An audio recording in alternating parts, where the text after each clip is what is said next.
Para los que ya me conocen, los saludo, y a los que no, me presento. Soy Roger Alarcón y junto con un equipo de talentosas personas, decidimos hacer un proyecto de contenido y conocimiento llamado Negocios Cool. En dicho proyecto nació un podcast de nombre Surfers que como punta de lanza buscara inspirar y comunicar nuestra misión y visión, que se resume en desarrollar a personas y negocios para crear abundancia y lograr personas más libres, plenas y felices. Y hoy les tengo un emocionante anuncio sobre Surfers, nuestro podcast. Desde el principio nuestro formato de shorts ha sido una fuente de historias cortas y relevantes para inspirar a todos nuestros oyentes. Sin embargo, hemos escuchado sus sugerencias y hemos decidido llevar este formato a un nuevo nivel. A partir de ahora los shorts se transforman en una versión mejorada, diseñada para acercar más a nuestra comunidad. Queremos que seas tú parte fundamental de este cambio. Y te preguntarás, ¿cómo? Envíanos tus desafíos y experiencias empresariales. Queremos escuchar esos retos que estás enfrentando para lograr un negocio cool. Cada semana seleccionaremos una de sus historias y tú, junto con un experto invitado y yo, analizaremos y resolveremos estos desafíos. Queremos ofrecerte soluciones prácticas y crear un espacio en donde todos aprendamos juntos. Así que, si tienes una situación complicada en tu negocio, algo que te quite el sueño o simplemente un reto que no sabes cómo superar, envíanos tu historia. Puedes hacerlo escribiendo una cuartilla de la misma sobre tu empresa o sobre ti y enviarla a nuestro Instagram @negocioscool. No pierdas esta oportunidad de ser parte de algo grande y de transformar tu negocio con el apoyo de toda esta comunidad que sigue creciendo y desarrollando el potencial de personas y negocios para crear abundancia. Estamos aquí para ayudarte a triunfar. Manda tu historia a nuestro Instagram @negocioscool y únete a esta nueva ola de soluciones y crecimiento. Por cierto, nuestro formato de Backside sigue y seguirá. Historias inspiradoras sobre los temas que nos importan. Así que acompáñanos cada 2 semanas a continuar escuchando a nuestros invitados. Hagamos un cambio fundamental para lograr hacer dinero haciendo las cosas bien. Este episodio es presentado por Utopia. Las actuales capacidades de la inteligencia artificial generativa podrían automatizar actividades laborales que ocupan entre el 60 y el 70% del tiempo empleado. Conoce Utopia, una plataforma de IA revolucionaria y personalizable alimentada por múltiples inteligencias y un gestor de flujos que automatiza cualquier proceso dentro de tu organización. Conoce más de Utopia en utopia.ai. Utopia se escribe con doble P. Utopia, una plataforma de IA entrenada para tu organización.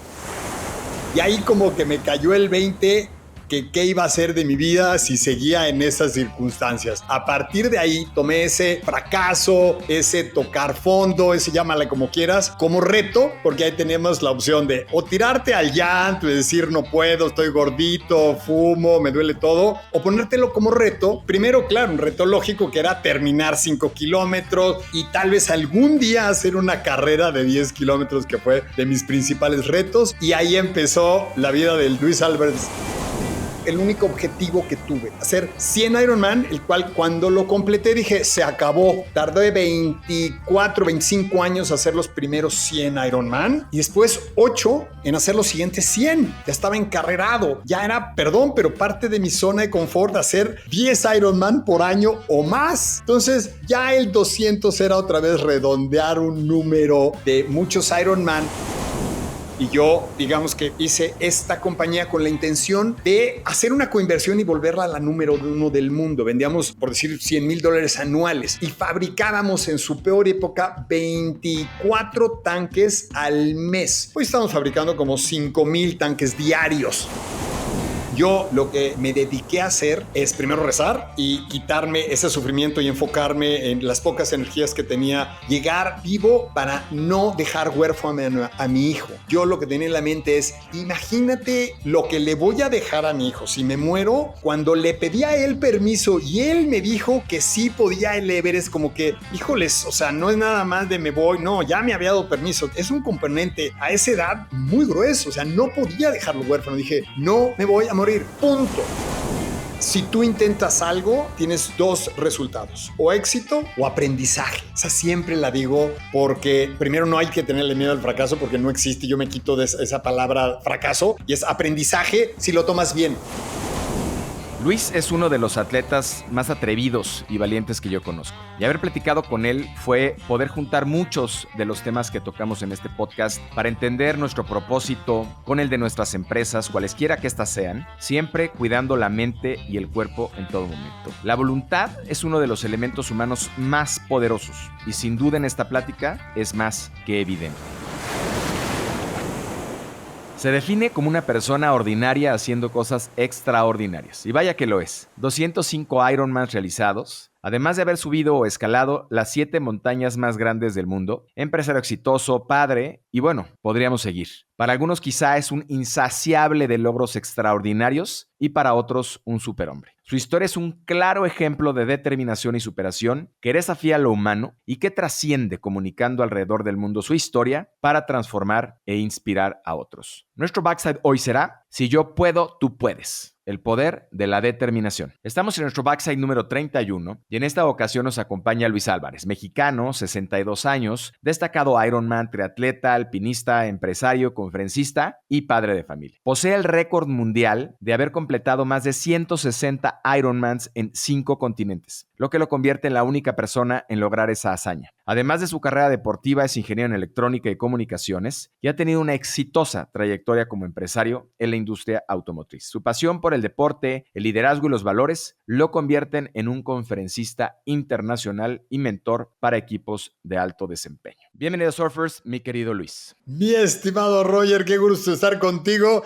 Híjoles, la verdad, creo que hablaste cosas muy bonitas. Ya lo quiero conocer, ya hasta me cansé de escucharte, pero bienvenido y me encantó la frase: si yo puedo, tú puedes, porque vas a ver el principio de mi historia, pero qué gusto estar contigo en tu programa. Muchas gracias, ya teníamos muchas ganas de hacerla, finalmente se nos hizo. Luis, entre los 20 y 21 años, tú pesabas 94 kilos y no pudiste lograr caminar ni 2.5 kilómetros en una prueba deportiva. ¿Qué pasó en ti que decidiste darle la vuelta al libro? Esto fue a los 22 años que estaba en el TEC, llegué al tope cuando dejé de fumar, porque empecé a fumar cerca de los 15 años, y esto fue ya cuando tenía mi peso máximo de 94 kilos en el TEC de Monterrey. Me hicieron una prueba que se llama sedentarismo de salud, una prueba de condicionamiento físico para ver cómo estábamos en condición física, y fui la única, teníamos que caminar, no correr, caminar 5 kilómetros. Fui la única persona, el único estudiante de los 36 que no pudo ni siquiera terminar los 2.4 kilómetros porque me dolía absolutamente todo. Eso ya fue a los 22 años, ya en la carrera. Y ahí como que me cayó el 20 que qué iba a ser de mi vida si seguía en esas circunstancias. A partir de ahí tomé ese fracaso, ese tocar fondo, ese llámale como quieras, como reto, porque ahí tenemos la opción de o tirarte al llanto y decir no puedo, estoy gordito, fumo, me duele todo, o ponértelo como reto. Primero, claro, un reto lógico que era terminar 5 kilómetros y tal vez algún día hacer una carrera de 10 kilómetros, que fue de mis principales retos. Y ahí empezó la vida del Luis Álvarez, deportista loco, que hoy estoy contigo. A ver, 205 Ironmans completos, escalar las 7 montañas más altas del mundo, sobrevivir a la muerte, ser un empresario exitoso, speaker motivacional alrededor del mundo y además padre de familia. ¿Cómo se ve el día a día de Luis Álvarez y qué hace que sea capaz de lograr todo esto?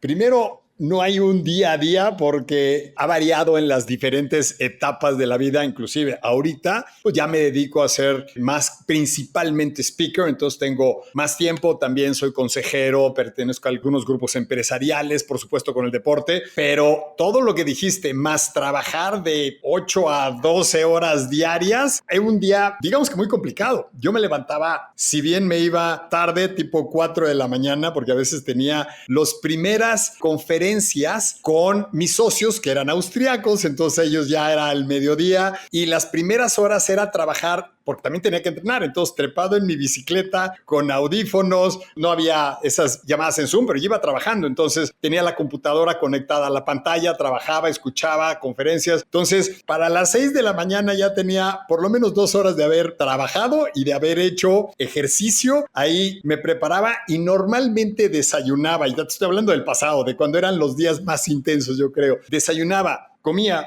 y cenaba en mi oficina prácticamente. estaba la leyenda urbana y esa me daba mucha risa, que yo tenía atrás de mi escritorio una bicicleta donde yo estaba pedalando y atendiendo a la gente. Es leyenda urbana, no es cierto. Lo que tenía, que cuando lo escuché me dio mucha risa porque, bueno, también era posible, ¿eh? ¿Por qué no? Pues digo, el director general de la empresa. Lo que tenía era un gimnasio abajito que tenía una corredora y una bici y no tenía tiempo y una regadera. Entonces, no tenía tiempo ni siquiera ir al gimnasio. Entonces, al mediodía, a la hora de la comida, que era una hora y media, dependiendo para oficinas y obreros, podía bajarme, entrenar otra hora, bañarme y estar en mi oficina mientras los demás comían. Y yo podía estar comiendo, sí, mientras atendía o sacando pendientes o en el escritorio. Y igual, sí, tomaba un snack y de ahí me iba, porque también otra parte que no dijiste es que me gustaba la vida altruista o me gusta la vida altruista y pertenecía a consejos de diferentes cosas que no te daban dinero. Pero, por ejemplo, llegué a ser presidente de INA,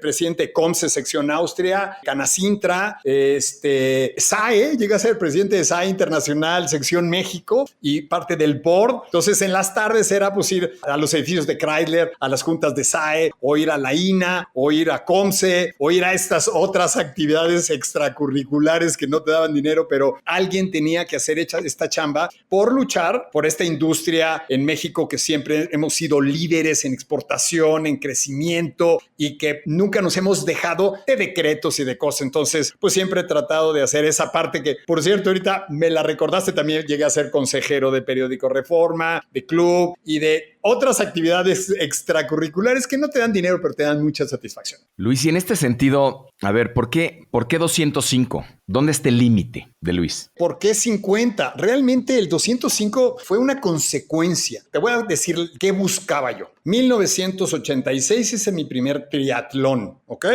Que fue todavía no nacías tú ni otros muchos de los que nos están escuchando. Me encantó el triatlón. Bueno, inclusive me voy a regresar cuando no pude caminar esos 5 kilómetros, me puse el récord de 10. Entonces, para 1986 ya estaba corriendo 10 kilómetros, luego un maratón y ya en 1986 hice mi primer triatlón. Mi siguiente reto era hacer un Ironman. Eso ya estaba cañón. 1991 hago mi primer Ironman y que me gusta y era mejor proporcionalmente en distancias largas que en un triatlón. Los que me ganaban corriendo no me ganaban en el triatlón y los que me ganaban en el triatlón ya no me ganaban en el Ironman. Entonces iba buscando mi nicho, pues como en todo en la vida, para qué eres bueno. Entonces resulta que las distancias largas era mejor. Entonces vas buscando para qué eres bueno. Después del primer Ironman dije, me gustaría hacer todos los Ironman del mundo, que en esa época eran 7. Me tomó 6 años hacer 7 Ironman, nada más que cuando estaba a punto de ya concluir todos los Ironman empezaron a agregar. Y me puse el reto de hacer todos los Ironman del mundo, que eso me tardó varios años. Dicho eso, para cerca del año 2000, estaba conmigo aquí en tu casa la persona, el tercer lugar del primer Ironman. Digamos que la persona que inventó el primer Ironman, mis amigos no lo van a ver, pero esa camiseta firmada por Dave Orlowski, que me dice compadre,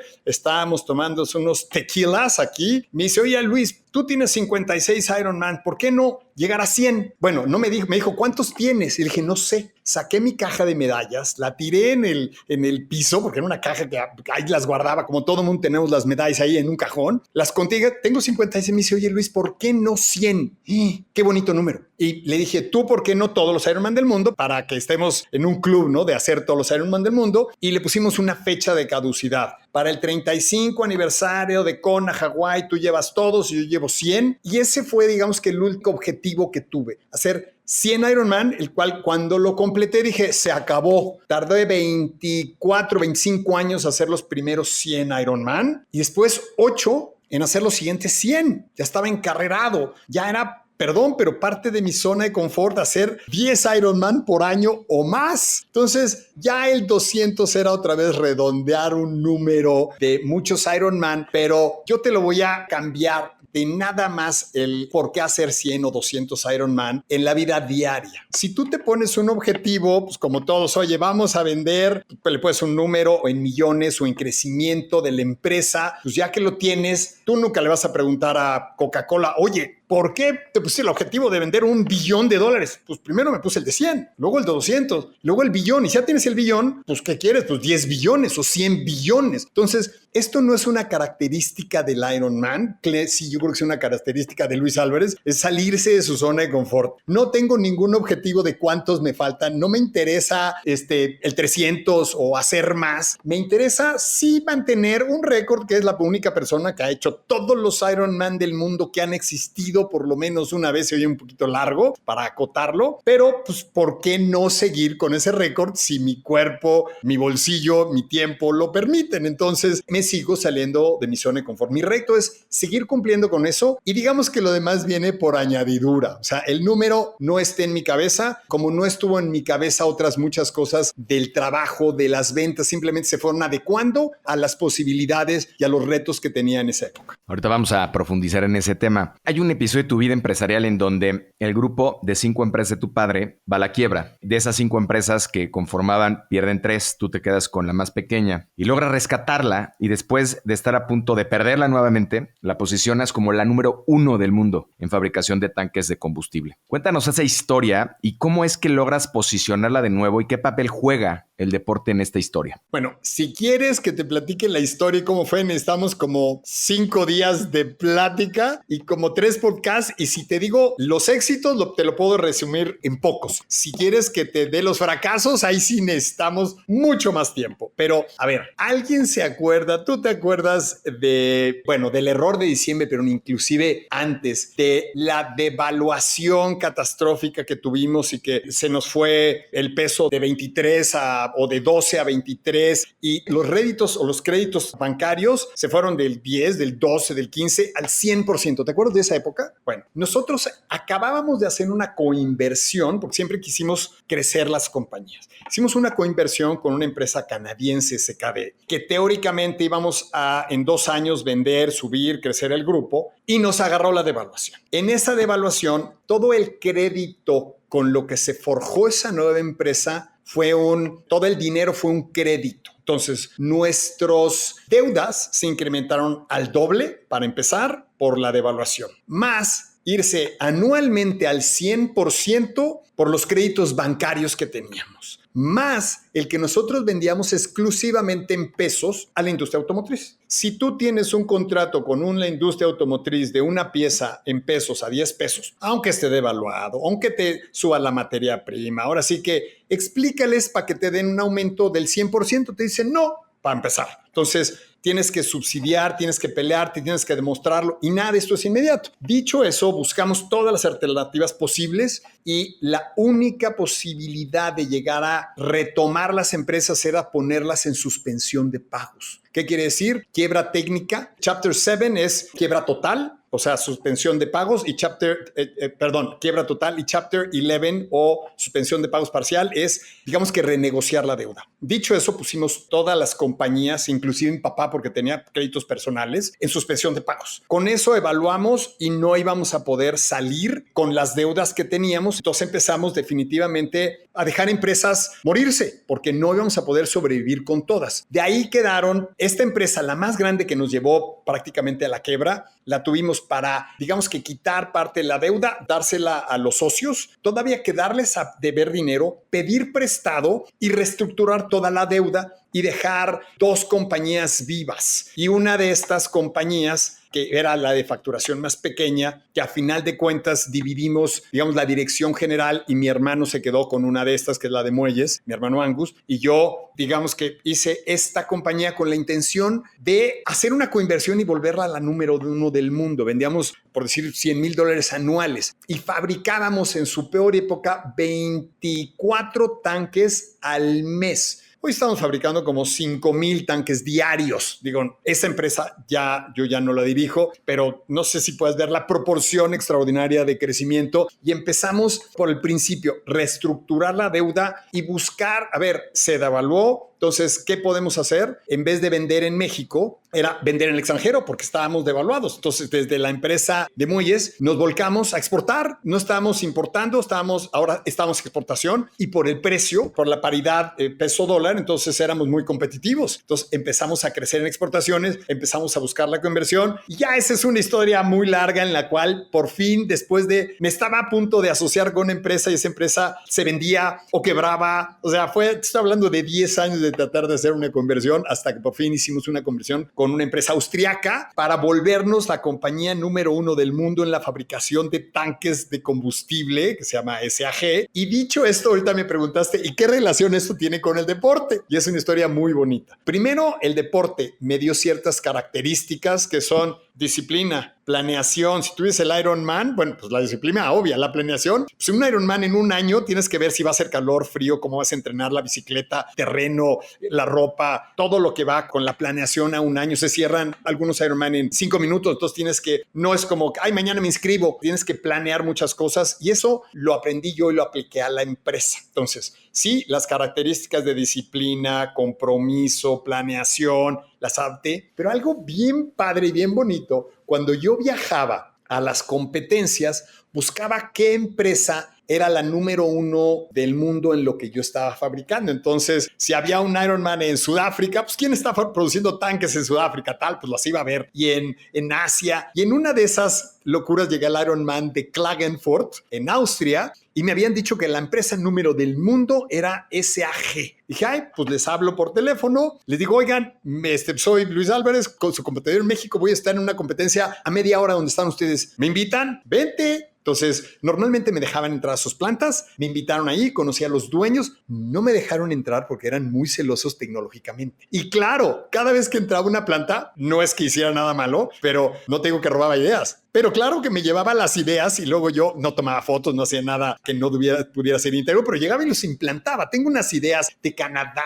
de cómo se fabricaba, que yo las implantaba inmediatamente en mi empresa. Entonces, conocer a los competidores ha sido lo mejor que me ha pasado. Y sembré la semilla de esa posible coinversión, porque no nos interesa. Estás muy chiquito, México, ni pa' qué. Nosotros somos los reyes del mundo en Europa. Y después de muchos años, primero ellos tenían un viaje planeado, después de 5 años, un viaje planeado a no sé qué parte, de Aruba, a una playa, y llegó un huracán. Entonces no pudieron, obra de la casualidad también, no existen las coincidencias, existen las diosidencias. Dice, oye Luis, ya vamos para Estados Unidos y no podemos llegar allá. Y si te pasamos a visitar, pues vénganse, páguenme la visita. Se vinieron a México, conocieron la planta, conocieron la filosofía de nosotros, de la familia, estuvimos 2-3 días y nos hicimos cuates y tanta. Otros 5 años después, uno de nuestros principales clientes, que era Daimler, resulta que iba a poner la planta más grande del mundo en México. Y cuando me enteré, me resulta que me hablan ellos para ver si yo podía surtirles ya todos los tanques de América. Y me hablan casi al paralelo mis cuates austriacos, que ya eran cuates, ¿no? Después de 10 años que los conocí, dice, oye Luis, ¿y si nos asociamos para venderles todos los tanques a este megacontrato? Estamos hablando de un contrato de varios años de $100 millones o más, o sea, algo de locura. Pues va, se vinieron y después de varios años, gracias a esa competencia en Klagenfurt que los conocí de un Ironman, se realizó esa coinversión que fue, pues,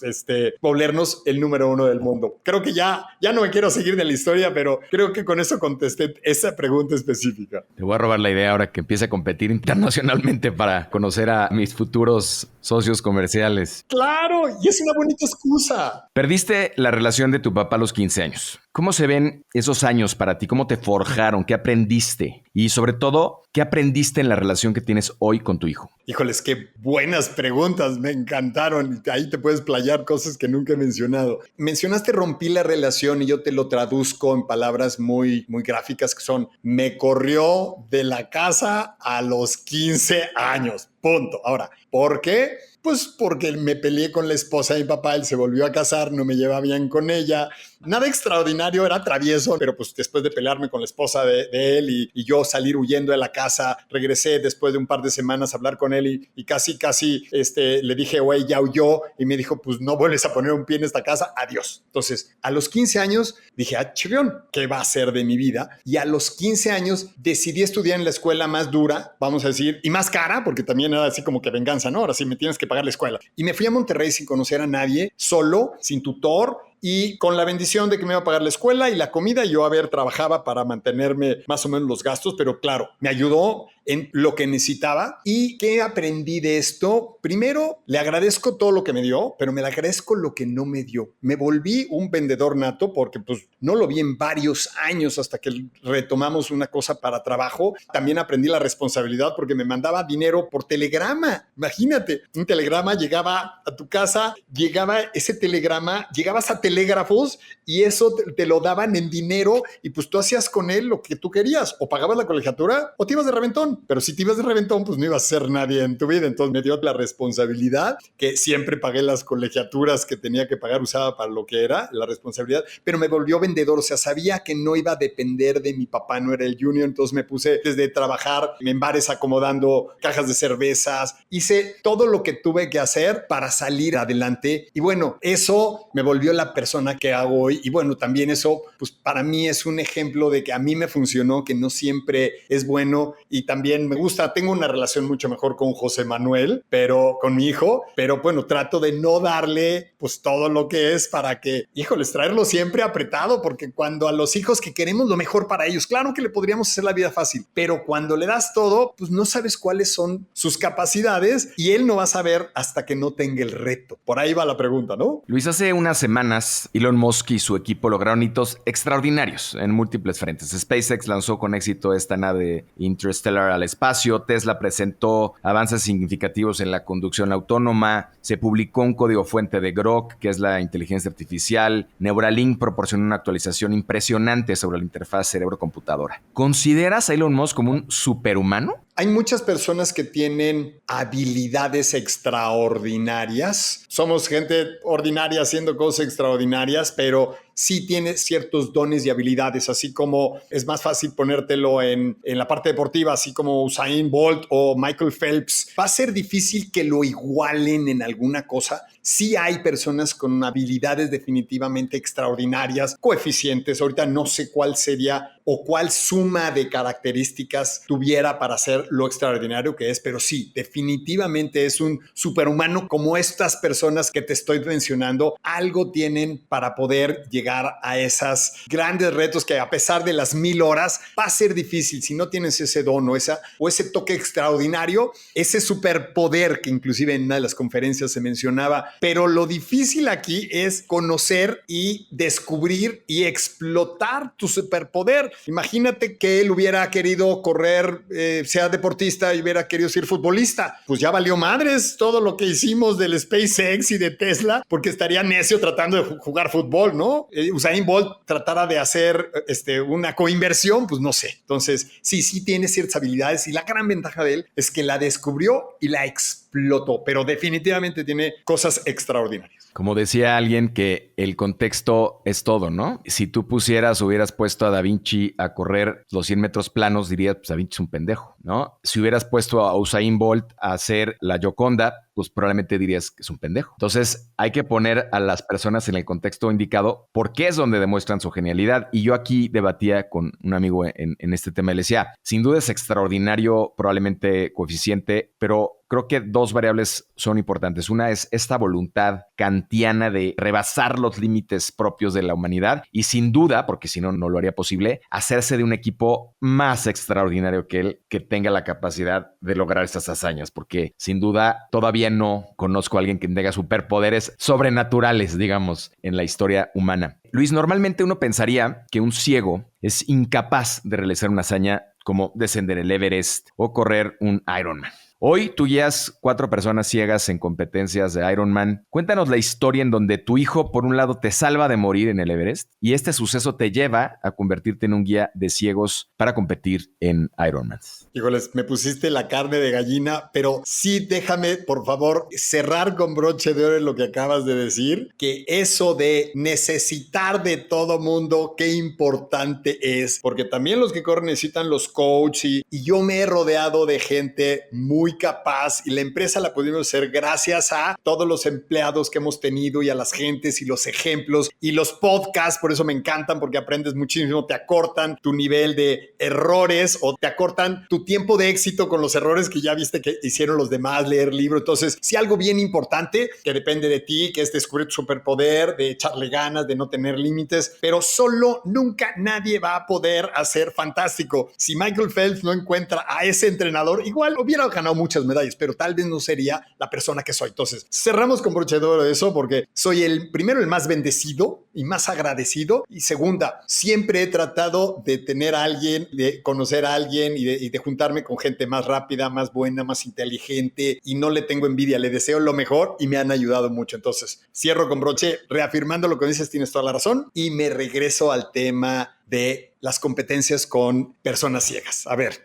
empezamos del principio. Hice las 6 montañas más altas del mundo. Yo le había prometido a mi hijo que no iba a subir el Everest porque era un tema de presión, de miedo, que no iba a subir el Everest hasta que él no me diera permiso, porque a los 6 años oía Everest y se ponía muy mal. No le gustaba tener la idea de perder a su papá. Con esta promesa ya se le quitó, digamos, esa fobia, esa paranoia. Yo ya tenía las 6 montañas más altas del mundo, ya habían pasado de su edad, ya habían pasado 20 y tantos años de esta promesa, ya no tenía. Y cuando llega mi momento de poder subir al Everest, lo primero que le dije es: mi amor, ya hay oportunidad, ya tengo experiencia y te hice una promesa que no iba a hacerlo si tú no me das permiso. Entonces, lo primero es quitarme esa piedrita en el camino. Le dije: oye, ¿tienes un inconveniente de que lo intente? Claro, no sabía si lo iba a subir o no. Me dice: papá, ya has demostrado tu responsabilidad. Si subes, no vas a ir a matarte o a suicidarte, vas a saber si te pones en riesgo. Entonces, papá, dale, confío en ti. Ya con eso se formó el equipo de mexicanos de altura que íbamos a subir el Everest, una historia bastante interesante, muy larga para este podcast. Y a final de cuentas se juntó la tormenta perfecta. Tenía la experiencia relativa de haber subido las otras 6 montañas más altas del mundo. Ya se me habían congelado los lentes en Antártida, ya me había pasado en los fríos de 45 grados en el Elbrus, ya me había congelado el cachete. Ya me había pasado algunas cosas de aprendizaje, pero nunca me he considerado un alpinista. Me considero un Ironman, sí, pero no un alpinista. Hay mucho más que hacer de un alpinismo.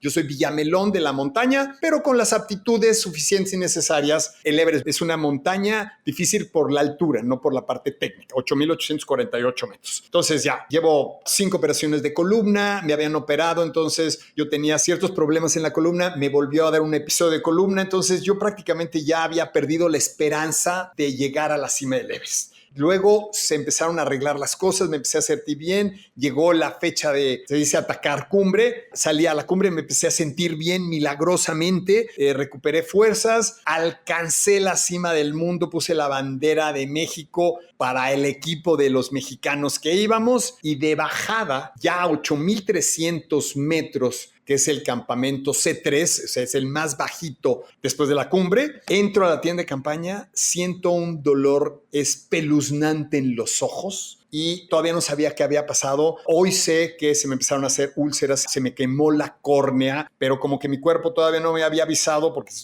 decía, pues, si te aviso y cierras los ojos, te mueres. Entonces, llegando ahí, como que se sintió relativamente a salvo, me dio este dolor, me vendé los ojos, y a partir de ahí, que faltaban, no sé, 24, 48, 72 horas en más o menos estar a salvo, no pude volver a abrir los ojos, para nada. Me hinqué para no estorbarle a mis compañeros que estaban tratando de hacer la cima, pero sin oxígeno. Recé para que al otro día pudiera abrir los ojos, porque ciego no bajas ni de broma y sin ayuda menos. Entonces, al otro día no pude abrir los ojos, dije: en la torre. Ahí me acuerdo perfectamente que dije: Luis, ya no se vale quejarse. ¿Existe el dolor? Sí, eso no lo iba a quitar, pero ya quería quitarle el sufrimiento. Me vendé los ojos y dije: pues a ver cómo le hago. Y entre mi Sherpa y mis amigos me ayudaron. ¿Qué es esa ayuda? Esa ayuda es cargar algo de peso, pero tienes que traer tu mochila con tu oxígeno, que ya casi prácticamente no estaba usando oxígeno porque con la máscara me quemaban todavía peor los ojos. Y era jalar la cuerda para donde el Sherpa, que no hablaba en inglés ni español, te decía dónde poner los pies. Entonces me iba cayendo, me caí en cuevas, se me esguinzaron las piernas, me rompió un par de costillas. Híjoles, una parte muy trágica, pero ¿qué tenía en mi mente? Si te digo, todas las sensaciones, todo lo que traía en la mente, es espantoso. Que por cierto, antes de salir, de tratar de regresar para poder vivir, tenía el radio satelital en la mano. Y ahí es que haces, sabiendo que estás ciego y la probabilidad alta es de que te mueras, pues te puedes despedir de tus seres queridos y decir, pues adiós y preocuparlos o buscar rescate. Yo sabía que no había rescate, pero decidí no hacer ninguna llamada y si me moría se iban a enterar. Y si no me moría, también. Entonces, ¿para qué preocuparlo? Entonces, apagué el radio, me lo eché a la mochila, empecé a bajar, pero los compañeros sí mandaron un mensaje al campamento base vía radio de, oye, Luis está ciego. Ahí llegó por Facebook un mensaje en México. Uno de los alpinistas se quedó ciego. Mi hijo se enteró, habló y dijo, ¿quién es el alpinista que está ciego? Tu papá. Y lo más seguro es que se muera, porque la probabilidad de bajar ciego es relativamente baja. Dicho eso, paralelo, ellos hicieron cadena de oración, trató de buscar un helicóptero, contactó a los EOWers, a YPO, a gente muy importante. Nadie podía conseguir un helicóptero. El helicóptero llega hasta 5,000 metros, vamos a decir, es tu techo, ¿no? El rescate por el otro lado. Yo estaba a 8,500 metros, 8,300 metros. No había rescates y te toman tiempo. Y por ese lado chino no había prácticamente rescates. Él hizo lo posible, pero no pudo conseguir nada. Yo lo que me dediqué a hacer es primero rezar y quitarme ese sufrimiento y enfocarme en las pocas energías que tenía, llegar vivo para no dejar huérfano a mi hijo. Yo lo que tenía en la mente es, imagínate lo que le voy a dejar a mi hijo si me muero. Cuando le pedí a él permiso y él me dijo que sí podía el Everest, como que, híjoles, o sea, no es nada más de me voy, no, ya me había dado permiso. Es un componente a esa edad muy grueso, o sea, no podía dejarlo huérfano. Dije, no me voy a morir, punto. Entonces, dejé de quejarme, abracé ese embrace the pain, abracé el dolor y paso hasta que llegué al campamento. Digo, la historia es muy larga, cómo recuperé más o menos las córneas, me inyectaron, no sé, cortisona, gotas, fueron 48 horas de realmente sufrir, perdí 14 kilos, etcétera, etcétera. Pero lo que me bajó y lo que, como bien dices, José Manuel, me salvó la vida es porque yo no tenía el derecho de dejarlo huérfano y gracias a él hoy estoy, porque es bien fácil morirte en esas alturas, te acurrucas, te da frío y después se te quita el frío y te mueres. Es muy fácil morirte y es muy difícil sobrevivir a estas cosas. Cuando regreso a México, hago una reunión en la casa que, por cierto, hacemos ciegos a todas las personas para concientizar. Me volví muy consciente de lo que era ser ciego. Entonces entraban a la casa, lo pusimos oscura, vendábamos a las personas. Esa concientización de las personas de cómo cambia desde tu relación social, te acercas más a las personas cuando no los ves, te vuelves torpe, no puedes hacer muchas de las cosas como para concientizar. Y quería hacer algo con asociaciones de ciegos y algo con ciegos, hasta que Marcos Velázquez, un amigo invidente de Playa del Carmen, me dice, oye, pues vamos a hacer un triatlón, vamos a hacer una carrera de ciclistas, vamos a hacer un Ironman. Hago mi primer Ironman con él, por cierto, sin entrenar. Se me hace algo precioso ayudar a alguien a lograr uno de esos objetivos y a partir de eso ya llevo más de 10 Ironman con 4 amigos ciegos y hoy me llegó un correo de un amigo que estamos para el próximo año a hacer un Ironman, pero lo interesante de esto es si acabamos ese Ironman, yo creo que vamos a ser la pareja de ciego invidente de mayor edad en el mundo, porque todos los hijos que he guiado son chavitos de 20 y tantos años, de 30 y tantos, el más grande, son 20 y tantos, son muy fuertes. Pero el señor tiene, para entonces va a tener 73 años y yo 63 años. Entonces súmale 136 años en una bicicleta, va a ser algo muy interesante. Entonces sigo tratando de regresar algo de lo que me dejó a mí y de enseñar a la gente. Ellos son los héroes de sí se puede. A propósito de este comentario que haces de la edad, ¿cómo es posible que Hiromu Inada, haciendo esta reflexión sobre este corredor de Ironmans, que empieza a correr a los 69 años, logra la hazaña de convertirse en la persona más vieja con 87 años para competir el Mundial de Ironman? Que para los que no tienen conocimiento de este tema son 3.86 kilómetros de natación, 180 kilómetros de bici y 42.2 kilómetros de carrera, que en este caso lo completó en 16 horas 53 minutos 49 segundos. Luis, ¿qué características debe poseer un individuo como él para alcanzar este nivel de determinación y resistencia física para lograr algo tan importante y sobre todo habiendo comenzado tan tarde?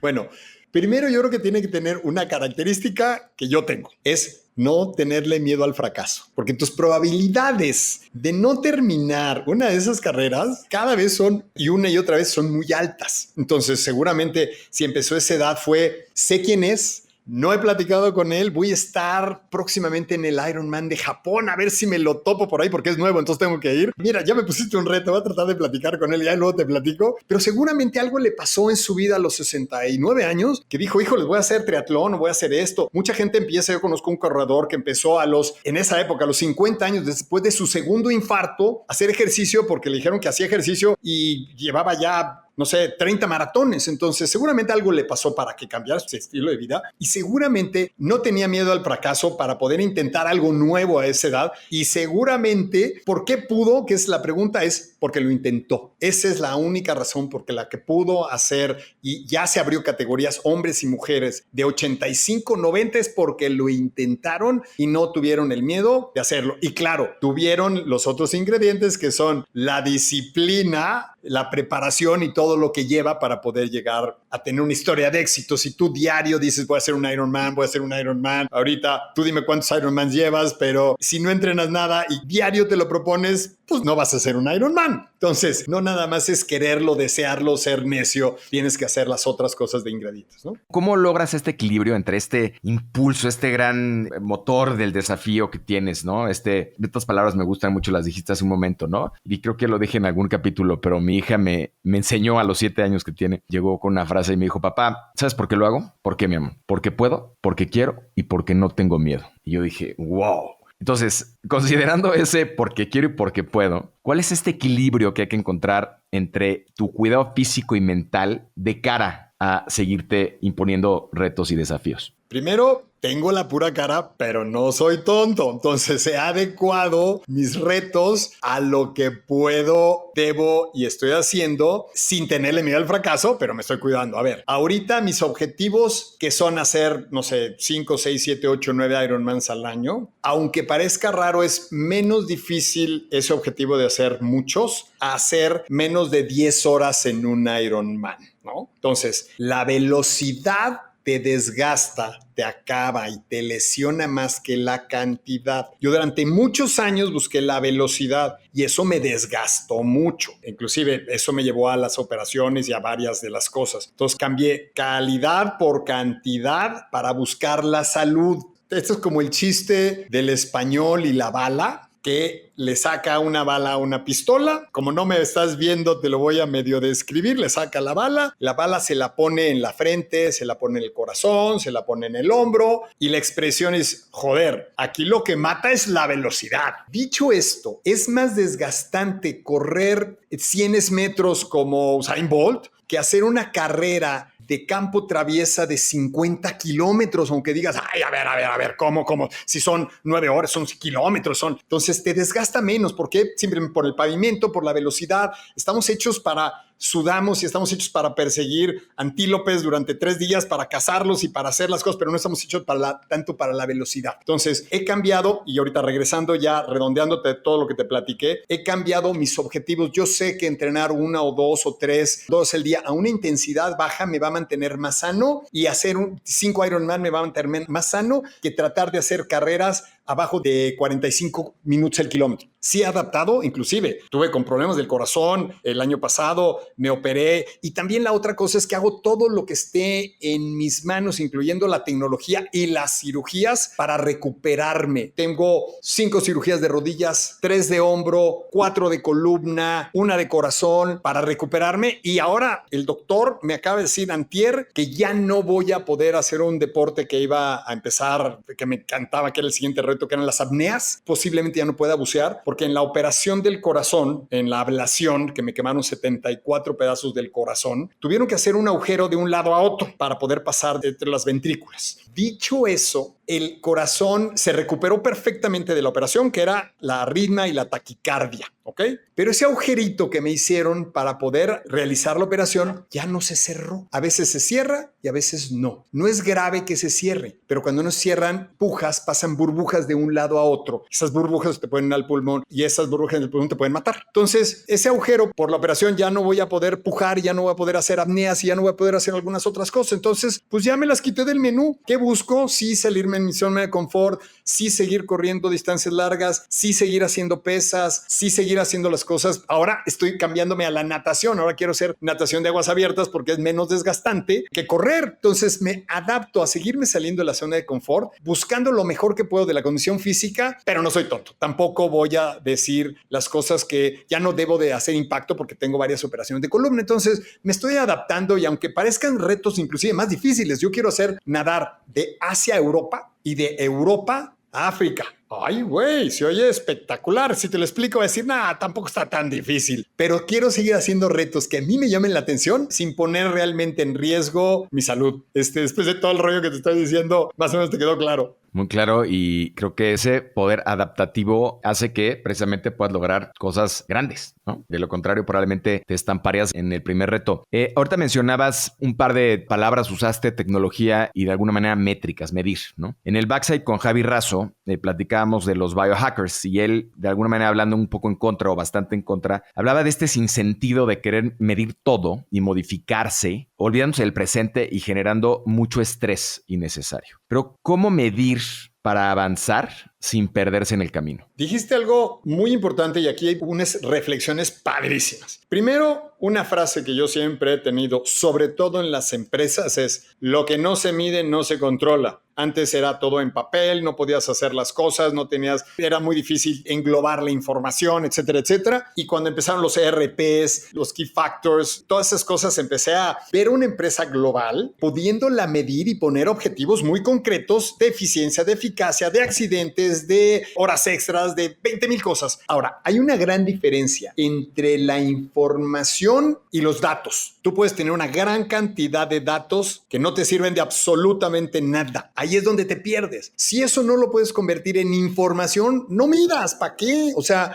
híjoles, si tú no sabes lo que significan tener 130 pulsaciones por minuto, ¿para qué las mides? No tiene caso. Si tú sabes que tu límite aeróbico está en 135 y si lo pasas es malo, conviene medir. Entonces, el primero es el por qué, después los datos y después la información. Yo tengo ahorita conmigo por lo menos 2 biohackers que me están midiendo cosas que, por ejemplo, ahorita te lo enseño a ti, es el anillo áurea y el Garmin, que te mide otra serie de cosas que digamos que están repetidas. Y yo te podría decir que hoy estoy de acuerdo contigo. La información que me dan esto, aparte de la información que me da de esto, aparte de ser redundante, porque si el anillo me dice que dormí mal, mi reloj me dice que dormí mal, pero yo despertándome sé que dormí mal, ¿para qué me sirve que mi anillo me diga que dormí mal?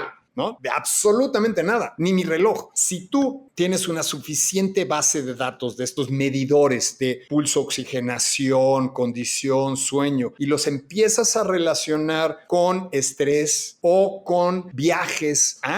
Mira, este viaje tiene por ejemplo, algo increíble. A partir de la operación del corazón, la variabilidad de la frecuencia cardíaca. Y es un término que se está poniendo cada vez de moda, y es que tanto está cansado, estresado tu corazón, y que realmente nadie todavía lo mide, y que es difícil poder enlazar la variabilidad de la frecuencia cardíaca a un sentido de salud, pero ahorita ya se están haciendo y ya las cosas lo miden. Pero yo te puedo decir que la variabilidad de la frecuencia cardíaca que yo tenía exactamente a partir de que me hicieron la operación del corazón ha cambiado muchísimo. Entre más alta es mejor, entre más baja es peor. Bajó de 40 a 7, y conforme me he ido recuperando, aunque no lo siento y no lo veo, va subiendo esa variabilidad de la frecuencia cardíaca. Otro dato interesante, te estoy diciendo de mediciones gráficas que me constan. Mi pulso de metabolismo basal cardíaco me levantaba con 38 pulsaciones por minuto. En cuanto me operaron, ¡pum!, se me fueron a 75. Y gradualmente han venido bajando. Si tú lo ves, la gráfica está perfecta. Entonces, y esas cosas tienen que ver con salud, que no las sientes, pero que sí te dicen algo, ¿no? Y te lo dicen estos aparatos porque tú solo no los vas a sentir, pero sabes que estás más sano. Ahora, regresando a todo esto, hay que ver qué cosas te dan la información suficiente y necesaria para cumplir tus objetivos, y el primer objetivo para mí es la salud. Entonces soy muy estricto con los entrenamientos y con la frecuencia cardíaca. Yo no paso de mi frecuencia aeróbica o mi línea anaeróbica, y una regla que si alguien la quiere por ahí tener, una regla de oro es 180 menos tu edad. Vamos a decir que tienes 40 años, 180 menos 40 es 140. Si haces ejercicio, le sumas 5. Si tienes 3 o no has hecho ejercicio, le restas 5. Entonces, si eres una persona de poco entrenamiento, sobrepeso, estresada, entonces pues debes de entrenar 130 pulsaciones por minuto, no más. Si eres una persona sana, poco estrés, entrenada, 145. Esto es tu nivel sano de hacer ejercicio, que no vas a requerir producir adrenalina para ir más rápido, y vas a ser sano y con más energía. Ahí está un ejemplo de la medición con un objetivo y que no te tienes que perder en muchas otras informaciones, ¿no? Como los watts en la bicicleta, watts en la carrera, pero si no vas a poder utilizar la información, ¿para qué la mides? Yo coincido y entiendo y me encanta el tema de la medición. Yo lo hago en varios biomarcadores y creo que, es una plática larguísima también el tema de los biomarcadores y qué hay que medir y no. Pero alguna vez teníamos una discusión, mi esposa y yo, cuando salió esta empresa de 1-2-3andMe, que era la que te medía, te hacía un análisis de tu ADN y podía entender tus condiciones y tus probabilidades en términos de ciertas enfermedades potenciales. Y decíamos, oye, ¿qué tanto vale la pena hacerlo, no? Porque de pronto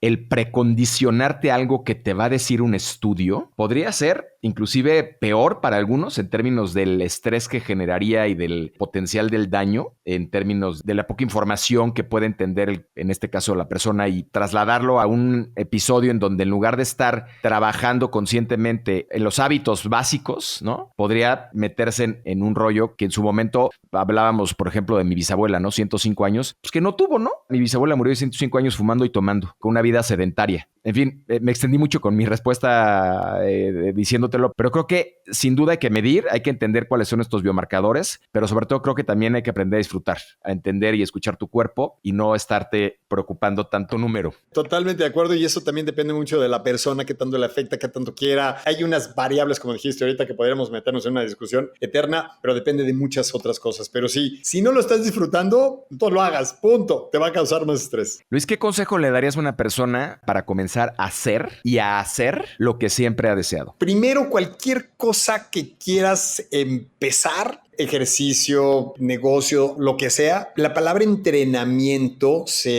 yo lo traduzco como adaptación al cambio. Y esa adaptación al cambio, y la forma más sencilla te la voy a poner primero en ejercicio, y después nos vamos a otras cosas, es si tú quieres correr 10 kilómetros y el día 1 te pones a correr 10 kilómetros, lo más seguro es que te vayas a lesionar. Entonces, tienes que empezar baby steps, y eso tradúzcanlo a cualquier cosa en su vida. Entonces, tienes que adaptar tu cuerpo y tienes que primero, como decíamos ahorita, medir cómo estoy. ¿Quiero correr? Ok, entonces, a ver, ¿cómo estoy biomecánicamente? Entonces, es un buen ortopedista para saber si tengo cómo piso, cómo tengo la columna, si tengo una pierna más larga que la otra. Muchos de nosotros tenemos una pierna más larga que la otra, y como no corremos, pues no importa, pero cuando empieza a correr, todo eso se suma. ¿Cómo está tu corazón? ¿Cómo está tu sobrepeso? Que puede haber problemas para empezar a correr si tienes algunas cosas. Entonces, primero conocerte. Y si esto te suena, pues también lo mismo es en un negocio. Oye, quiero poner negocio. A ver, ¿de qué lo voy a poner? ¿Cómo estoy ahorita? ¿Cuánto tengo de capital? ¿Cuál es mi mercado? ¿Cuál es tu nicho? O sea, extrapólalo, pero una de las primeras cosas es conocerte cómo estás. Después, esa adaptación al cambio es, si quiero correr, bueno, pues voy a correr 10 kilómetros, sí, pero ¿cuándo? Dentro de 2 meses. Órale. Empiezo con 5, 10, 15 minutos diarios, no más, porque no solo tengo que adaptar mi cuerpo, tengo que adaptar mi agenda, tengo que adaptar a mi familia, tengo que adaptar muchas cosas. Entonces, ¿quiero vender $1 millón?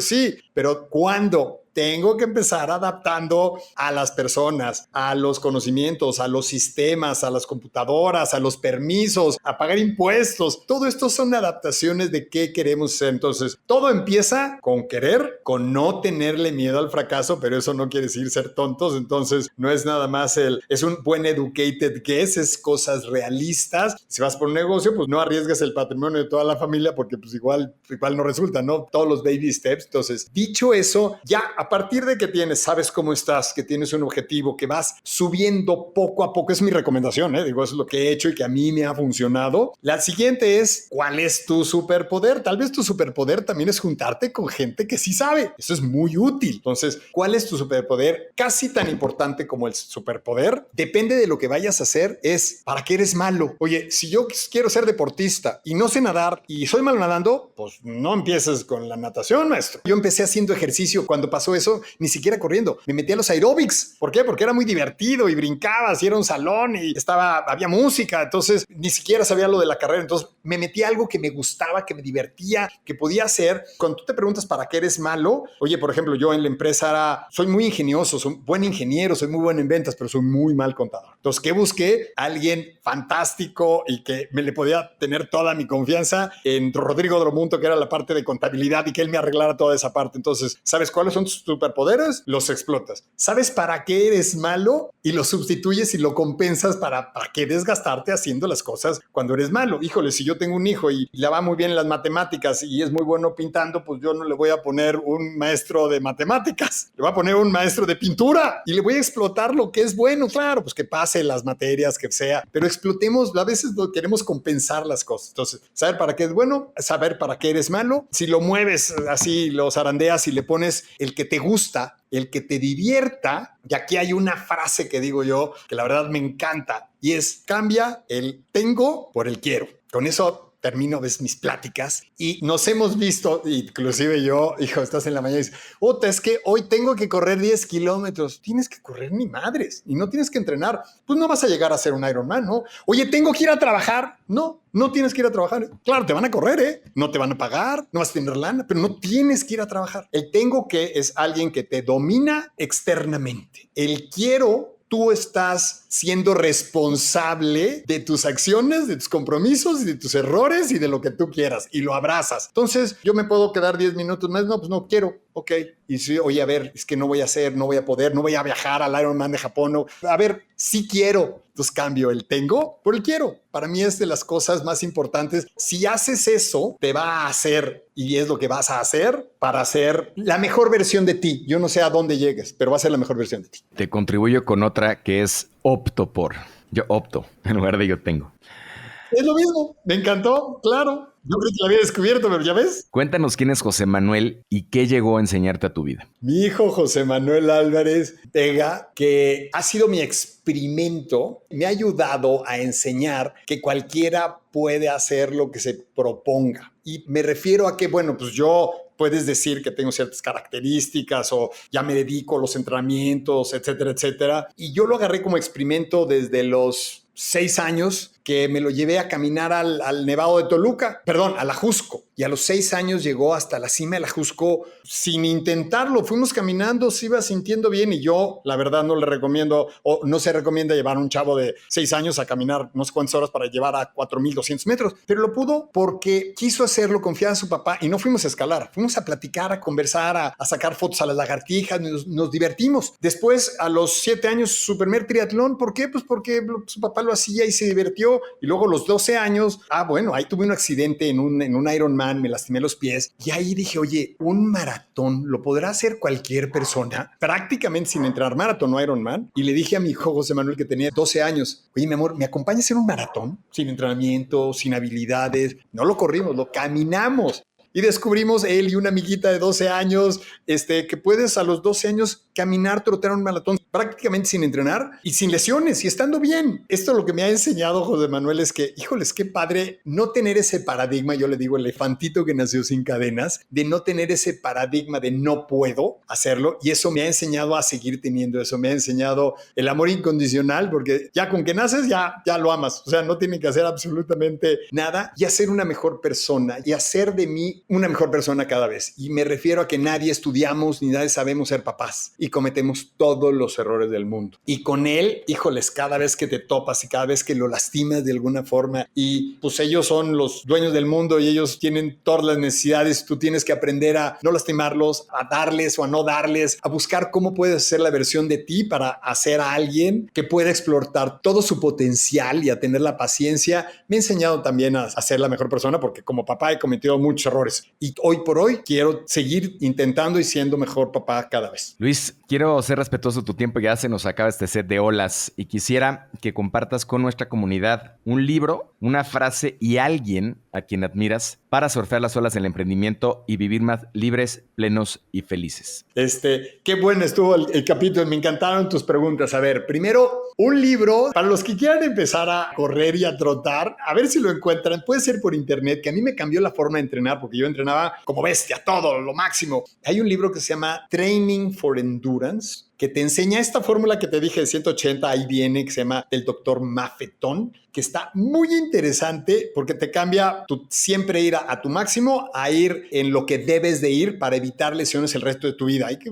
parte de mi expertise es lo que es el ejercicio, entonces ese. Bueno, la otra era una persona a la que admiro. Híjole, la verdad a mi papá, son las personas que admiro porque supo darme lo suficiente para que yo me esforzara y yo me pudiera desarrollar. Y después de muchos años que no convivimos, de todas maneras, dio siempre un buen ejemplo de integridad, de padre de familia. Es una persona que siempre he admirado.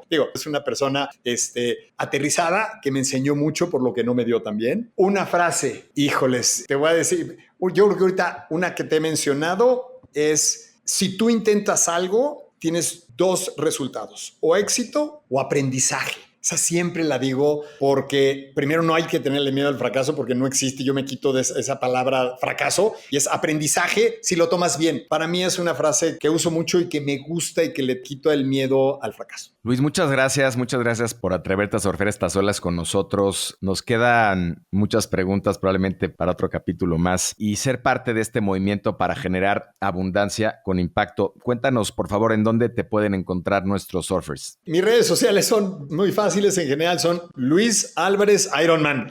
Ya me pusieron ese apodo, entonces separado, junto, Ironman, se escribe Ironman, y en Instagram, que eso es donde más activo estoy, en Facebook, ahí cualquier cosa por mensaje directo, siempre, eso sí, yo de todas maneras siempre los leo y trato de responder, pero encantado de la vida. Muchas gracias por permitirme compartir esta forma muy particular de surfear mis olas. Espero que hayan aprendido algo. Tú cuando ves un speaker o ves un programa de tele, sea bueno, sea malo, siempre le puedes sacar algo positivo. Entonces, ojalá tiren lo malo, tiren lo que no les gustó y saquen una cosa interesante de tu podcast y ojalá lo puedan aplicar. Sería un orgullo y a mí me encanta que me hayas invitado porque les estoy diciendo lo que yo viví y espero que les sirva. Pues un placer haberte conocido, platicar. Espero volverlo a hacer pronto. Esto fue Surfers y nos vemos en el siguiente short. Haz comunidad con nosotros, suscríbete en Spotify y sigue Negocios Cool en Instagram. Compártenos historias y personajes con quienes quieres conectar. Soy Roger Alarcón y recuerda disfrutar tu ola.